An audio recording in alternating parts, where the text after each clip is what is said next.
बीड जिल्हा म्हटलं की दररोज आपण वेगवेगळ्या कारणानं पाहतो, कधी वादविवाद, तर कधी राजकीय, तर कधी सामाजिक. मात्र आज वेगळ्याच कारणानं या बीड जिल्ह्याच्या शिरपेचात मानाचा तुरा या ठिकाणी खोवल्याचं या ठिकाणी पाहायला मिळते. एका 9 वर्षाच्या मुलीनं आता ती इस्रोला जाणार असल्याचं या ठिकाणी तिने जी परीक्षा दिली त्याच्यामधून तिला इस्रोला जाण्यासाठी तिला आता संधी मिळाली. माझ्याबरोबर त्या जे शिक्षक आहेत ते शिक्षक आहेत, आपण त्यांच्याशी या ठिकाणी बोलण्याचा प्रयत्न करू. सर, काय सांगता येईल, काय कोणती परीक्षा होती, कशाच्या माध्यमातून तिला आज इस्रोसाठी अत्यंत लहान मुलगी आहे, ती पहिल्यांदाच बीड जिल्ह्यामधून जाती, काय वाटतं नेमकं? एक शाळेचा मुख्याध्यापक म्हणून किंवा शिक्षक म्हणून मला खूप आनंद होत आहे. BTS नावाची एक परीक्षा आहे आणि राज्यस्तरावरती ही परीक्षा घेतली जाते. या परीक्षेमध्ये अतिशय दर्जेदार असा अभ्यासक्रम त्यांचा असतो आणि या परीक्षेमधून आमच्या अनुजा हवळे या विद्यार्थिनीने राज्यातून 2रा क्रमांक मिळवल्यामुळं तिची इस्रो सहलीसाठी तिची निवड झालेली आहे. आणि शाळेमधून ज्या काही गोष्टी चित्रामध्ये इस्रोचे फोटो असतील किंवा विमान पाहिलेलं असतं, हे सगळं तिला आता अनुभवायला मिळणार आहे. त्यामुळे एक आमच्या पालकांमध्ये, विद्यार्थ्यांमध्ये आणि आमच्या सगळ्या शिक्षकांमध्ये खूप आनंदाचं वातावरण आहे. एकीकडं आपण पाहिलं तर ग्रामीण भागातील जिल्हा परिषदच्या शाळा असतील या बंद पडताना पाहायला मिळतात. मात्र असे विद्यार्थ्यांनी घडवताना तुम्हाला काय वाटतं नेमकं? आमच्या शाळेमध्ये आम्ही सतत वेगवेगळ्या स्पर्धा परीक्षांमध्ये मुलं बसवत असतो. यावर्षी कालच जाहीर झालेल्या इयत्ता 4थीच्या शिष्यवृत्ती परीक्षेमध्ये सुद्धा आमचे शाळेचे 2 विद्यार्थी, विशेष म्हणजे ही जी अनुजा आहे हिचीच मोठी बहीण ऋतुजा हवळे, ही सुद्धा चांगल्या गुणांनी उत्तीर्ण झालेली आहे, पात्र झालेली आहे. त्याचबरोबर रुद्र संजीव खनाळ नावाचा एक विद्यार्थी, तो सुद्धा, असे 2 विद्यार्थी आमचे काल निकाल लागलेल्या 4थीच्या शिष्यवृत्ती परीक्षेमध्ये उत्तीर्ण झालेले आहेत. आपल्याबरोबर ती विद्यार्थी आहे. बाळा, काय सांगशील, तू आता विमानानं जाणार आहेस, काय वाटतंय, काय अनुभव व्यक्त करतील, काय सांगशील, काय वाटतंय तुला? मला आनंद वाटतोय हां की मी पहिल्या वेळेस हां विमानाने हां जाणार आहे. हां, तिथं नेमकं काय काय पाहणार आहेस, काय वाटतं तुला, काय काय ते चित्रामध्ये असेल जे पाहिलं तिथे आता तुला प्रत्यक्षात पाहायला भेटतं, तुला काय आनंद वाटतोय? मला खूप आनंद झाला आहे. जे चित्रात पाहिलं ते आता प्रत्यक्षात पाहायला भेटणार आहे. अच्छा,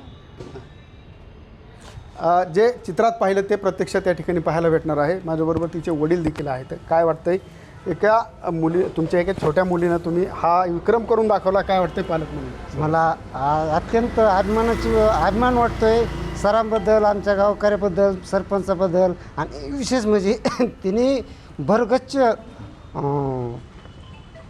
राज्यातून 2य क्रमांक मिळवल्याबद्दल. आणि जे काही आमच्या गावामध्ये इस्रो काय आहे हेही लोकांना माहीत नव्हतं, पण आता तिने बघायला जाणार आहे. त्याच्यामुळे आम्ही याला एकदम खूप आनंद होतो आम्हाला. वडिलांना खूप आनंद झालेला आहे. तिचे चुलते देखील आहेत आपल्याबरोबर, आजोबा देखील आहेत, आपण त्यांच्याशी बोलण्याचा प्रयत्न. काय वाटतंय, तुमची नात आज इस्रोमध्ये आज सहलीला जाते, काय वाटतंय, एक आजोबा म्हणून काय वाटतं? एक सामान्य शेतकऱ्याची मुलं काय घडवू शकतात, आपल्या मुलांसाठी कसं हे करू शकतात, हे आमचा जे पुतणे आहे रामकिसन हवळे आणि नितीन हवळे, अतिशय कष्टातून त्यांनी ही मुलं घडविलेली आहेत. अनुजा आता इस्रोसाठी तिची निवड झालेली आहे.